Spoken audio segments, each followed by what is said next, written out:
Hi guys, today I'm going to be reading Electric Ben, The Amazing Life and Times of Benjamin Franklin. It is written and illustrated by Robert Byrd. This book is also a Robert F. Seibert 2013 honor book. I'll go to the first page, Introduction.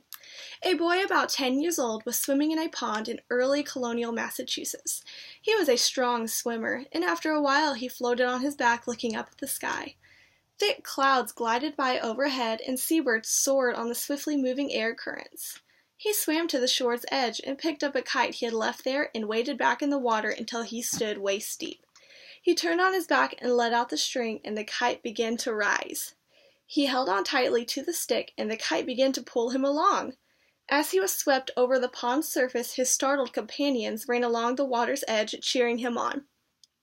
This was the first, but certainly not the last time, that Benjamin Franklin would amaze his friends with the help of a kite. In fact, Franklin's whole life was amazing. He excelled in many different fields and pursued the unknown and attempted to understand it.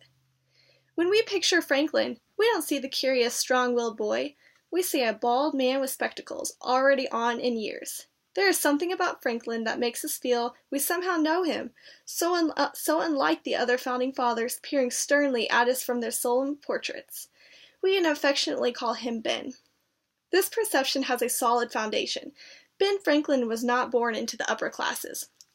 In fact, he rose from the humblest origins to become one of the greatly respected founders of the new nation. Even so, throughout his legendary life, he often signed his name simply B. Franklin, Printer, displaying the great pride he took in his trade. But he was also one of the most far-sighted of the early leaders, possessing a brilliant, questioning mind. And he was driven to achieve success in a remarkable variety of enterprises as a scientist, writer, inventor, philosopher, publisher, and statesman. He was the perfect representative of the new and expanding nation when he went to the courts of Europe. During his life, he was the most well-known American in the world, a real celebrity of his time. Franklin believed in moving forward, working hard, and saving to gather wealth. His principle of looking for opportunity and taking it was the same as the new nation's. Only in this fresh and fertile environment could Franklin's ideas come about. His thoughts and actions parallel the growth of America. Here he believed anything could be accomplished. He was proof of that. Benjamin Franklin was able to envision what his country could become, built on the strength of a thriving middle class. He symbolized in his lifetime, as well as ours, the driving spirit of its people.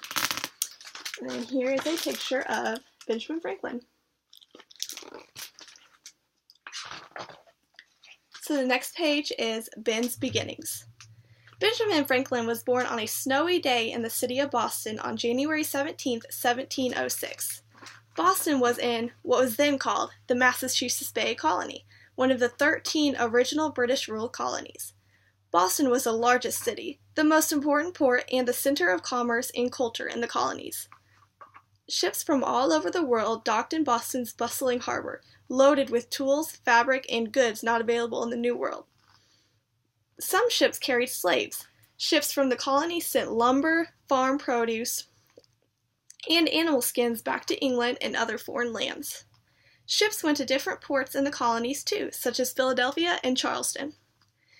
Josiah Franklin, Benjamin's brother, was born in the Northamptonshire, England.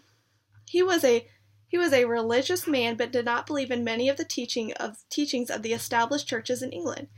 In 1683, he left with his family, hoping to find a place where he could worship freely in America. The Franklins sailed to Boston and moved into a house on Milk Street. Benjamin grew up there in a crowded household. The Franklins had 14 children, and Benjamin was the youngest boy. But large families like the Franklins were common then, and considered necessary for economic reasons. Children supplied free labor, so almost all except the youngest did some kind of work, helping on farms or in family shops with simple chores. Boys helped their tradesmen fathers carry products and unload wagons. Girls helped take care of the home, washing, serving, cleaning, and caring for their younger sisters and brothers. Due to disease and poor living conditions, little more than half of these children survived to become adults. And then here is a nice picture of the Massachusetts Bay Colony.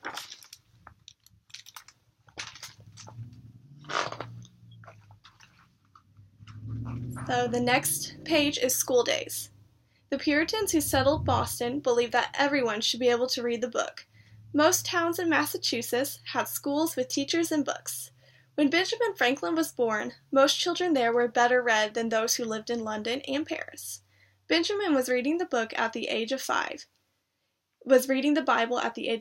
He also read a book called Pilgrim's Progress, which was a story of a man's struggle to overcome problems and achieve success through hard work. It made an early impression on him as to how he might live his life. His parents recognized his intelligence and zest for learning and sent him to the Boston Latin School when he was 8. They hoped he would go on to Harvard and become a minister. Ben did well at school. He was outgoing, popular, and a natural leader, but his independence and dislike for authority ruled out any career in the church. So his father sent him to public school for 1 more year. Benjamin began working in his father's soap and candle shop when he was 10. Ben hated the work. The smell of lye and boiling fat sickened him, and he found making candle molds boring. He continued to read whatever he could, buying and borrowing books. "I dislike the trade," he later wrote, and had a strong inclination for the sea. Ben's father panicked at the thought of him becoming a sailor. One of his older sons had been lost at sea, so he began taking Ben through the streets of Boston to watch the tradesmen work. Cobblers, blacksmiths, cutters, carpenters, wheelwrights, joiners, coopers, and shipbuilders. All these craftsmen were called the leather apron men because they wore leather aprons when they worked. Ben would always hold these artisans in high regard. They worked hard and were very skilled. After a brief try as a cutler, one who makes and sharpens knives, Josiah Franklin decided that Ben should enter the printing profession. Ben always considered himself a leather apron man. Keep thy shop, and thy shop will keep thee," he later wrote.